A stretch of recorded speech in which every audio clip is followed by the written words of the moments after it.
Audiologist speech language pathologist association ఆధ్వర్యంలో ప్రపంచ వినికిడి దినోత్సవం సందర్భంగా రాష్ట్ర వ్యాప్తంగా అవగాహన కార్యక్రమాలు నిర్వహిస్తున్నారు. ఇందులో భాగంగా కాకినాడలో కూడా అవగాహన సమావేశం ఏర్పాటు చేశామని నిర్వాహకులు తెలిపారు. Association general secretary doctor P Gopi Venkatesh, joint secretary doctor D Suryanarayana, doctor Renuka మీడియాతో మాట్లాడారు. జిల్లాలో చాలా మంది సరైన అర్హత లేకుండానే సెంటర్లు ఏర్పాటు చేసి స్పీచ్ థెరపీ, హియరింగ్ ఎయిడ్స్ చికిత్సలతో మోసం చేస్తున్నారని వారు ఆరోపించారు. ఈ కేంద్రాలపై జిల్లా వైద్య ఆరోగ్య శాఖ తనిఖీలు నిర్వహించి చర్యలు తీసుకోవాలని కోరారు. అలాగే స్పీచ్ థెరపీ, హియరింగ్ క్లినిక్స్ పెట్టేందుకు ప్రభుత్వం మార్గదర్శకాలు రూపొందించాలని వారు సూచించారు. నా పేరు గోపి వెంకటేష్ అండి. నేను Andhra Pradesh audiologist and speech therapy association general సెక్రటరీగా ఉంటున్నానండి. ఈ ప్రెస్ మీట్ యొక్క ముఖ్య ఉద్దేశం ఏంటంటే, ప్రపంచ వినికిడి దినోత్సవం సందర్భంగా మార్చి 3వ తారీఖున Andhra Pradesh audiologist and speech language pathology association తరపున ఆంధ్రప్రదేశ్ అంతటా వివిధ క్లినిక్ల్లో మా యొక్క ఉచిత స్పీచ్ అండ్ హియరింగ్ క్లినిక్స్ నందు అవగాహన సదస్సులు ఏర్పాటు చేయడం జరుగుతుందండి.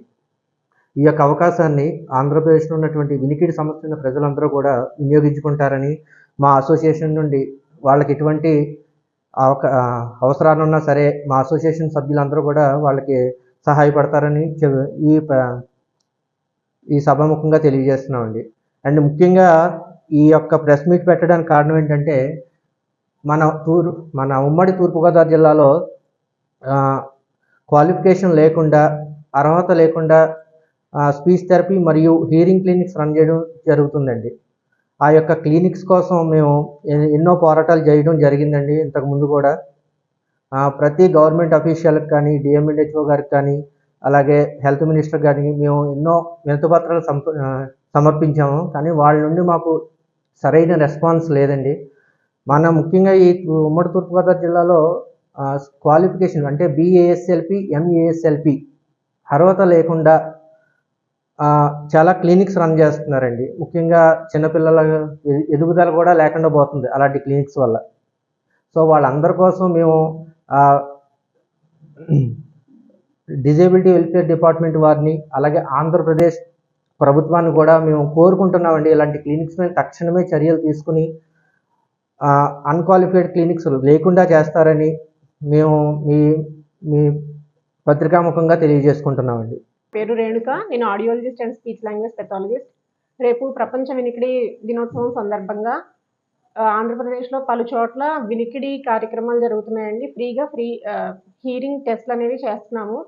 ఉమ్మడి తూర్పుగోదావరి జిల్లాల్లో వచ్చేసేసి కాకినాడలో Vagdevi speech and hearing clinic, hear job clinic, Mahi speech and hearing clinic, అమలాపురంలో Konaseema speech and hearing clinic, రాజమండ్రిలో Devicare speech and hearing clinic, కాకినాడలో శ్రావ్య స్పీచ్ అండ్ హియరింగ్ క్లినిక్స్లో ఫ్రీగా ఈ టెస్ట్లు అనేవి చేస్తున్నామండి. ఈ టెస్ట్లకు వచ్చేసి 5 years నుంచి ఎల్డర్లీ ఏజ్ గ్రూప్ ఎవరైనా కానీ వచ్చి ఫ్రీగా హియరింగ్ టెస్ట్ అనేవి చేయించుకోవచ్చు. నా పేరు ఫీబీ ఇవాంజలిన్ అండి. నేను ఇక్కడ హియర్ జాబ్ అని హియరింగ్ సెంటర్ ఒకటి ఉన్నది మెయిన్ రోడ్లో, అందులో పనిచేస్తాను. So world hearing day awareness వల్ల నేను ఒక ఇన్ఫర్మేషన్ చెప్దాం అనుకుంటున్నాను. పుట్టిన పిల్లలు ఎవరికన్నా హియరింగ్ లాస్ కానీ పుట్టారు, లేకపోతే పెద్దవాళ్ళు కంప్లీట్ హియరింగ్ లాస్ ఉన్నది అంటే 90 dB కంటే పైన, అంటే 90% వరకు హియరింగ్ లాస్ ఉన్నది అంటే అట్లాంటి వాళ్ళకి కాక్లియర్ ఇంప్లాంట్ అనే ఒక హై అండ్ టెక్నాలజీ వచ్చిందండి. అది ఇప్పుడు కాదు, ఎప్పటి నుంచో ఉన్నది. మన ఇండియాలో ఎడిప్ అని ఒక స్కీమ్ ఉన్నది. ఇంకా ఆరోగ్యశ్రీ వాళ్ళకు కూడా ఈ ఆపరేషన్ అనేది అవుతుంది. రీసెంట్గా ఇప్పుడు మన కాకినాడలో శ్రావణి ENTలో స్టార్ట్ చేద్దాం అనుకుంటున్నారు. లేదంటే మనం వెళ్ళిన పెద్ద గవర్నమెంట్ హాస్పిటల్స్ ఏమైతే ఉన్నాయో వాటన్నిటిలో కూడా ENT సర్జన్స్ ఈ సదుపాయాన్ని మీకు ఇవ్వగలుగుతారు. సో ఇదేంటి అంటే మన చెవిని రీప్లేస్ చేసి నర్వ్ లాగా పనిచేస్తుంది అనమాట. సో దీనివల్ల నార్మల్ హియరింగ్ అనే ఒక అవకాశం మనం హియరింగ్ లాస్ ఉన్న వాళ్ళకి ఇవ్వగలుగుతాం. దానికి ముందు హియరింగ్ ఎయిడ్ అనేది పెట్టుకోవాల్సి ఉంటుంది ఒక 6 నెలల వరకు. సో ఇట్లాగా మీకు తెలిసిన వాళ్ళు ఎవరైనా ఉంటే ఏదో ఒక హియరింగ్ ఎయిడ్ సెంటర్కి పంపించండి, ఓకేనా? అక్కడ నుంచి మనం ఈ కాక్లియర్ ఇంప్లాంటేషన్ అనే ఈ టెక్నాలజీని మనం యాక్సెస్ చేసుకోవచ్చు.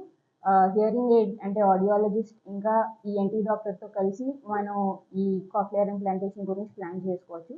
2 to 5 ఇయర్స్ ఉన్న పిల్లలు ఎవరికన్నా ఈ లాస్ ఉన్నది అంటే 90 dB కంటే ఎక్కువ లాస్ ఉన్నది అంటే మనం ఖచ్చితంగా ఈ సదుపాయాన్ని అవైల్ చేసుకోవచ్చు. దీనివల్ల ఒక లైఫ్ అనేది చేంజ్ అయిపోతుంది. సో వరల్డ్ హియరింగ్ డే రోజు మనం మన పిల్లలకి కానీ లేకపోతే మనకు తెలిసిన వాళ్ళకి కానీ ఈ ఎంపవర్మెంట్ అనేది